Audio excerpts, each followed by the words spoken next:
Hi guys, आज है छठ पूजा का आखिरी दिन जिसके लिए मैं सुबह 4 बजे ही उठ गई थी। वैसे नींद पूरी हुई नहीं थी मेरी, बट एक्साइटमेंट इतनी थी कि यार नींद अपने आप ही खुल जाती है। आज दिया जाता है उगते सूर्य को अर्घ, और इसके लिए हम सब नहा धोकर रेडी थे छत पे जाने के लिए। और छत पे गए तो हमने देखा कि यार बैंड बाजे वाले को भी पकड़ के अपार्टमेंट में बुलाया गया था। तो पक्का किसी की मन्नत पूरी हुई होगी, क्योंकि यूजुअली जो है वो बैंड बाजा छठ में तभी बुलाते हैं जब किसी की विश पूरी हुई होती है। वैसे थोड़ा थोड़ा अंधेरा छटने लगा था और हम सब वेट कर रहे थे सूर्य देव के उगने का। पर कल की तरह ना आज भी आसमान पूरे बादल से भरा हुआ था, मतलब लग ही नहीं रहा था कि सूर्य देव दिखने वाले हैं। लेकिन अर्घ तो उगते सूर्य को ही देना होता है, चाहे वो दिखे या ना दिखे। फिर मम्मी और बाकी आंटीज ना पानी में मतलब खड़ी हो गई थी, और यहाँ पे पानी इतना बढ़ गया था कि हौज के बाहर तक आ गया था। वैसे सच कहूँ तो आज का सीन ना किसी नदी से कम नहीं लग रहा था, मतलब एकदम ऐसा फील आ रहा था जैसे किसी नदी में डुबकी लगा रहे हो।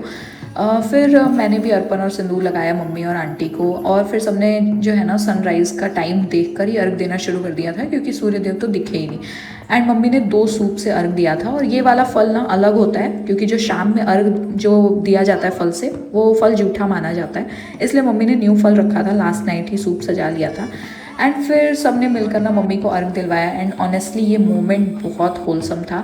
छत पे नदी किनारे वाली फीलिंग आ गई थी, और उससे अच्छी बात और क्या ही हो सकती है।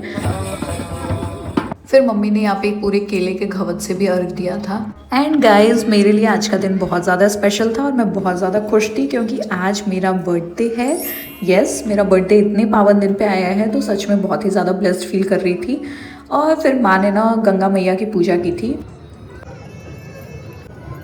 और फिर हम सबने सूर्य को बारी बारी से जल चढ़ाया था।